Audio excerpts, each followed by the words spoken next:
Here's AOC celebrating that they got the eviction moratorium reinstated when we all knew it was going to get struck down by the Supreme Court, and they weren't doing it the correct way. The Supreme Court had already said Congress needs to do this. We're only going to do this once, and then you guys have to fix it. And then Congress, again, run by Democrats, and the White House is run by Democrats, and they didn't fix it, and they all went on vacation. And here she is pretending that they fixed it, and then an activist asks her questions, and watch what she says. And we showed up.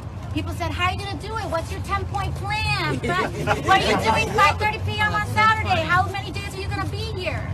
So those were people asking her how serious they were about the protest. How long are you willing to stay at the protest? What's your plan? What are your demands? What are your asks?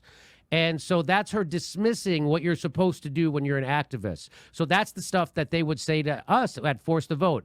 AOC and Cenk Uygur and Ryan Grimm, they would say, what's your strategy? What's your strategy? You got to have a strategy. Well, of course, we had a strategy. Our strategy is to hold your vote, to force a vote for Medicare for All on the floor, and that builds momentum. That was our strategy. They were asked, what's your strategy? And she's mocking it. We didn't have a strategy because it wasn't real. This wasn't a real protest. That's why. They knew they were going to get this bullshit thing pretend extended, and the Supreme Court was going to knock it down. And they're not back out on the steps right now. Why aren't they back out protesting? Guess who's going to be out there? Nick Brana and the People's Party will be out there protesting. And I hate to tell you, Nick, if you do this on Monday, you will be arrested. AOC will not tweet about it. Cori Bush will not help you, and they will not show up for your protest, but you will be arrested. Unlike AOC and Cori Bush, they were not arrested. As soon as they left, cops start arresting people. That's how you know it's a PR stunt. So I want to show, here it is. I'll show you the rest of this. Yeah, but look at that. But what about? And we said none of that matters. We're going to figure that out.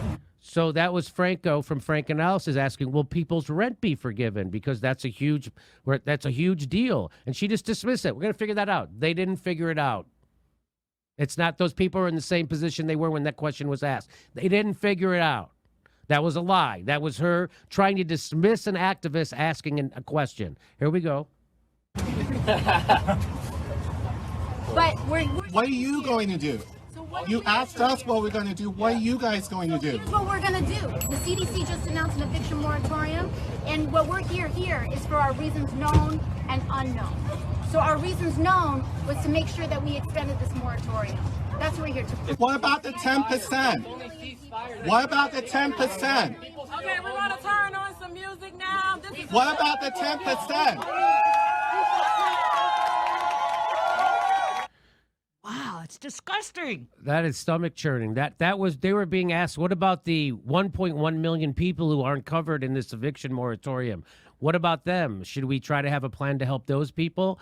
And they stuck their fingers in the air and turned on the sound cannons and started partying.